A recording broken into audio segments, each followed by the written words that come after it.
নারী সমাজ যাতে বঞ্চিত না হয় সেদিকে সবার সতর্ক দৃষ্টি রাখার আহ্বান জানিয়েছেন বিএনপির ভারপ্রাপ্ত চেয়ারম্যান তারেক রহমান। ৮ই মার্চ আন্তর্জাতিক নারী দিবস উপলক্ষে শুক্রবার সংবাদ মাধ্যমে পাঠানো এক বাণীতে এই আহ্বান জানান তিনি। আন্তর্জাতিক নারী দিবসে বাংলাদেশ সহ বিশ্বের সব নারীকে আন্তরিক শুভেচ্ছা ও অভিনন্দন জানিয়ে তাদের অব্যাহত সুখ, শান্তি ও সমৃদ্ধি কামনা করেন তারেক রহমান। তিনি বলেন, আন্তর্জাতিক নারী দিবস একটি অত্যন্ত তাৎপর্যময় দিন। বিশ্বব্যাপী নারীদের আর্থিক, রাজনৈতিক ও সামাজিক প্রতিষ্ঠা গুরুত্ব পায় এতে। এ দিবসটি নারীর প্রতি সাধারণ সম্মান ও শ্রদ্ধা প্রদর্শনে সচেতনতার সৃষ্টি করে। বিএনপির ভারপ্রাপ্ত চেয়ারম্যান বলেন, বাংলাদেশে দিবসটির গুরুত্ব অপরিসীম। আমাদের জনসংখ্যার অর্ধেকই হল নারী। তাই নারী সমাজের অগ্রগতি সাধিত হলে জাতির সামগ্রিক বিকাশ সম্ভব হবে।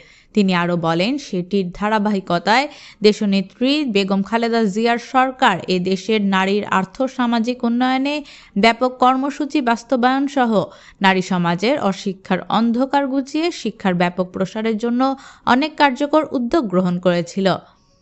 এছাড়াও নারী দিবসের শুভেচ্ছা জানিয়ে তারেক রহমান বলেন, আজকের এই শুভ দিনে আমি নারী সমাজের উন্নয়ন ও কল্যাণের আন্তরিকভাবে কাজ করার জন্য সকলের প্রতি আহ্বান জানাই। এবারের আন্তর্জাতিক নারী দিবসের মূল থিম অধিকার, সমতা, ক্ষমতায়ন, নারী ও কন্যার উন্নয়নের সফলতা কামনা করছি।